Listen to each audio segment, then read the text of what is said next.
बजरंगबली हनुमान जी महाराज जिस पर कृपा कर देते हैं भक्तों, उसका मंगल ही मंगल होता है। क्योंकि मंगलवार का दिन हमारे बजरंगबली हनुमान जी महाराज का दिन होता है। बस यदि इस दिन आप हनुमान जी महाराज का स्मरण और कर लें, हमारे द्वारा बताए गए मंत्रों को अगर ध्यान पूर्वक सुन लें, तो फिर देखिए कि किस प्रकार से चमत्कार करता है और आपके जीवन में जितनी भी नकारात्मकता उत्पन्न हो गई है वो देखिए कैसे दूर होती है। व्यक्ति यदि प्रेत बाधा से डरा हुआ है या अन्य प्रकार की शक्तियों से डरता है, तो निश्चित जान लीजिए कि हमारे द्वारा बताए गए इस मंत्र का स्मरण करने मात्र से आपके मन में से शत्रु के प्रति जो डर का भाव है वो दूर हो जाएगा। प्रेत बाधा से जो डर का भाव है वह दूर हो जाएगा और अपने शरीर के अंदर आप शक्ति का संचार महसूस करेंगे। तो आइए बताते हैं हम आपको ये अद्भुत मंत्र। ओम दक्षिण मुखाय पंचमुख हनुमते कराल बदनाय नमः। ओम दक्षिण मुखाय पंचमुख हनुमते कराल बदनाय नमः। ओम दक्षिण मुखाय पंचमुख हनुमते कराल बदनाय नमः। ओम दक्षिण मुखाय पंचमुख हनुमते कराल बदनाय नमः। ओम दक्षिण मुखाय पंचमुख हनुमते कराल बदनाय नमः। ओम दक्षिण मुखाय पंचमुख हनुमते कराल बदनाय नमः।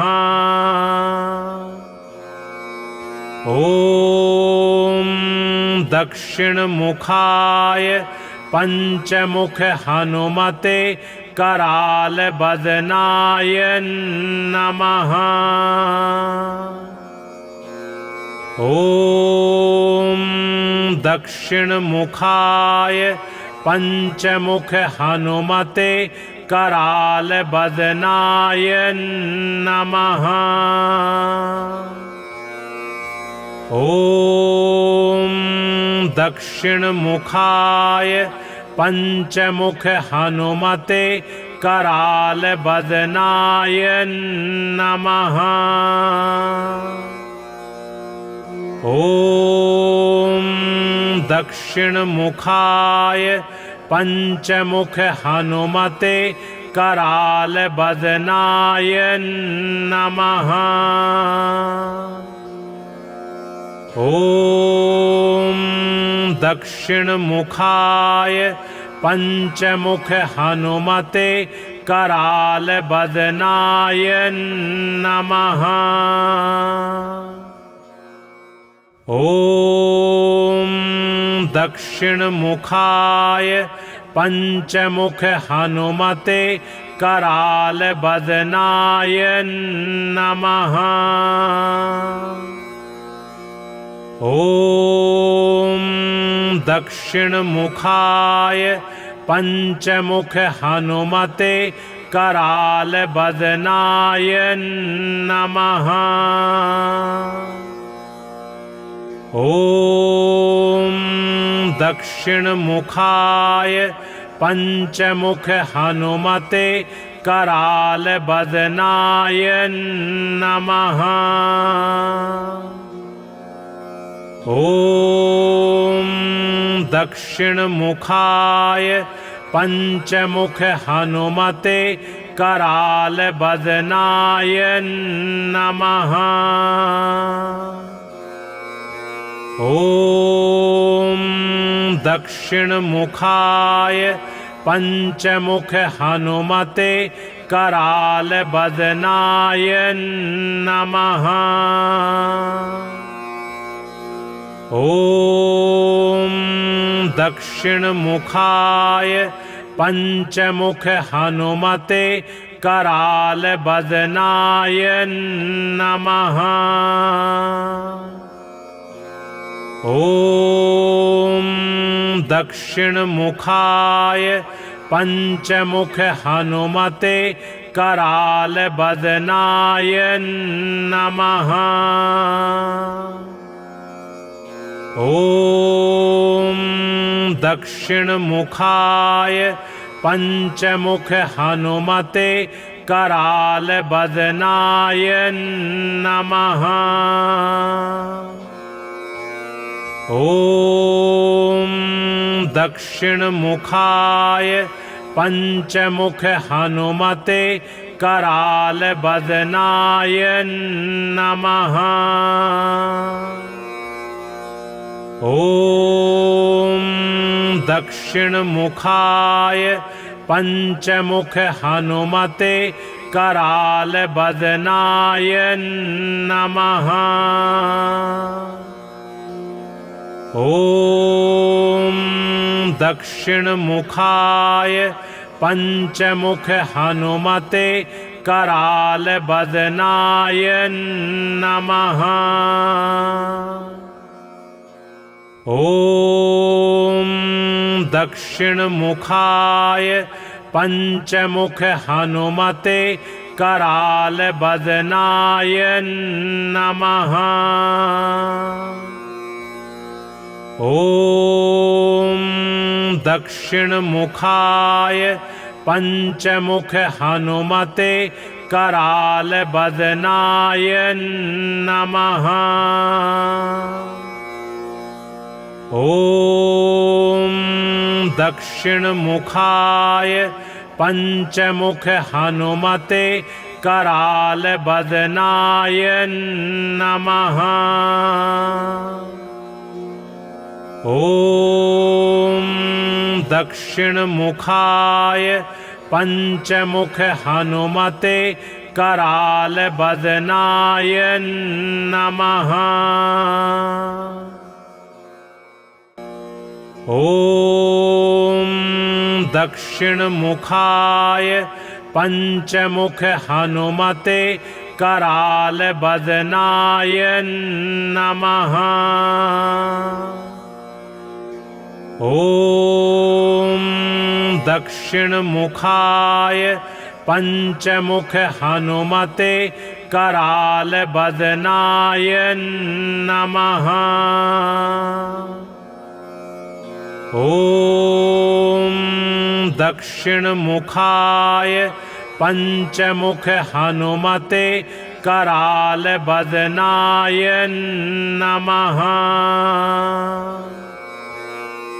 ओम दक्षिण मुखाय पंचमुख हनुमते कराल बदनाय नमः। ओम दक्षिण मुखाय पंचमुख हनुमते कराल बदनाय नमः। ओम दक्षिण मुखाय पंचमुख हनुमते कराल बदनाय नमः। ओम दक्षिण मुखाय पंचमुख हनुमते कराल बदनाय नमः। ओम दक्षिण मुखाय पंचमुख हनुमते कराल बदनाय नमः। ओम दक्षिणमुखाय पंचमुख हनुमते कराल बदनाय नमः। ओम दक्षिणमुखाय पंचमुख हनुमते कराल बदनाय नमः। ओम दक्षिणमुखाय पंचमुख हनुमते कराल बदनाय नमः। ओम दक्षिणमुखाय पंचमुख हनुमते कराल बदनाय नमः। ओम दक्षिणमुखाय पंचमुख हनुमते कराल बदनाय नमः। ओम दक्षिणमुखाय पंचमुख हनुमते कराल बदनाय नमः। ओम दक्षिणमुखाय पंचमुख हनुमते कराल बदनाय नमः। ओम दक्षिणमुखाय पंचमुख हनुमते कराल बदनाय नमः। ओम दक्षिणमुखाय पंचमुख हनुमते कराल बदनाय नमः। ओम दक्षिणमुखाय पंचमुख हनुमते कराल बदनाय नमः। ओम दक्षिणमुखाय पंचमुख हनुमते कराल बदनाय नमः। ओम दक्षिणमुखाय पंचमुख हनुमते कराल बदनाय नमः। ओम दक्षिणमुखाय पंचमुख हनुमते कराल बदनाय नमः। ओम दक्षिणमुखाय पंचमुख हनुमते कराल बदनाय नमः। ओम दक्षिणमुखाय पंचमुख हनुमते कराल बदनाय नमः। ओम दक्षिणमुखाय पंचमुख हनुमते कराल बदनाय नमः। ओम दक्षिणमुखाय पंचमुख हनुमते कराल बदनाय नमः। ओम दक्षिणमुखाय पंचमुख हनुमते कराल बदनाय नमः। ओम दक्षिणमुखाय पंचमुख हनुमते कराल बदनाय नमः। ओम दक्षिणमुखाय पंचमुख हनुमते कराल बदनाय नमः। ॐ दक्षिणमुखाय पंचमुख हनुमते कराल बदनाय नमः। ॐ दक्षिणमुखाय पंचमुख हनुमते कराल बदनाय नमः। ॐ दक्षिणमुखाय पंचमुख हनुमते कराल बदनाय नमः। ॐ दक्षिणमुखाय पंचमुख हनुमते कराल बदनाय नमः। ॐ दक्षिणमुखाय पंचमुख हनुमते कराल बदनाय नमः।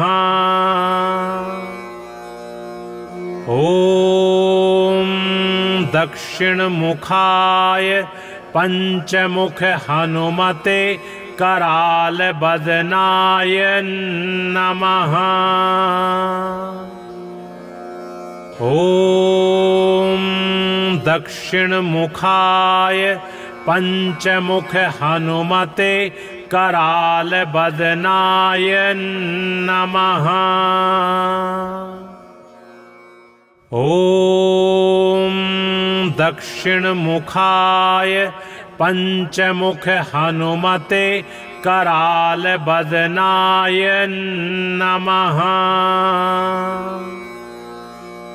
ॐ दक्षिणमुखाय पंचमुख हनुमते कराल बदनाय नमः।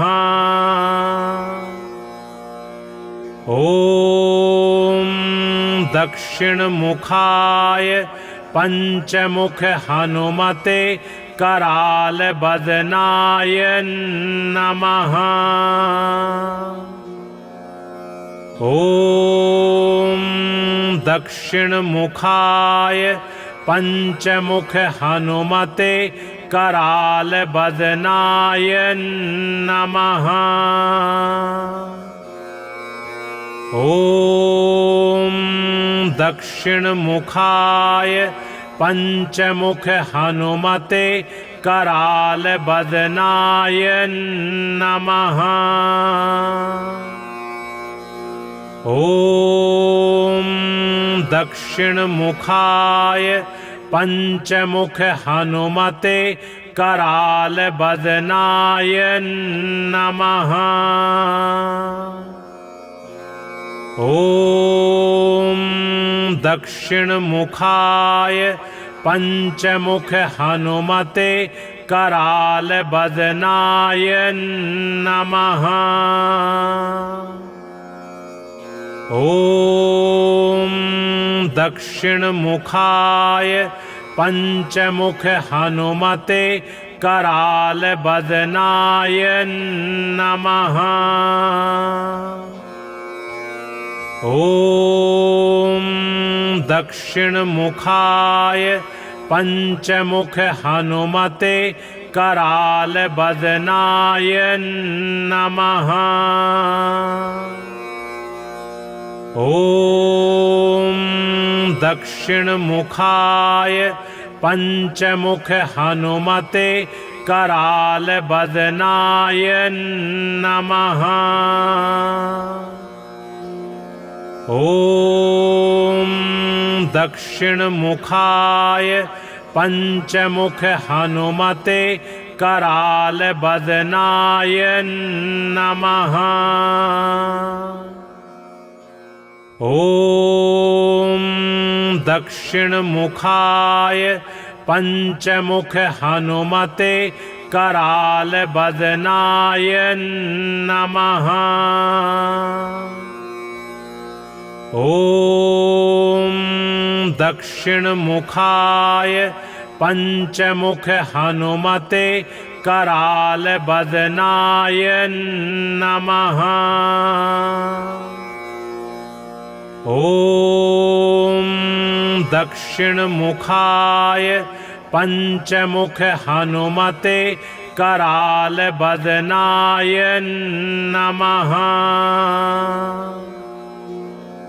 ओम दक्षिण मुखाय पंचमुख हनुमते कराल बदनाय नमः। ओम दक्षिण मुखाय पंचमुख हनुमते कराल बदनाय नमः। ओम दक्षिण मुखाय पंचमुख हनुमते कराल बदनाय नमः। ओम दक्षिण मुखाय पंचमुख हनुमते कराल बदनाय नमः। ओम दक्षिण मुखाय पंचमुख हनुमते कराल बदनाय नमः। ओम दक्षिण मुखाय पंचमुख हनुमते कराल बदनाय नमः। ओम दक्षिण मुखाय पंचमुख हनुमते कराल बदनाय नमः। ओम दक्षिण मुखाय पंचमुख हनुमते कराल बदनाय नमः। ओम दक्षिण मुखाय पंचमुख हनुमते कराल बदनाय नमः।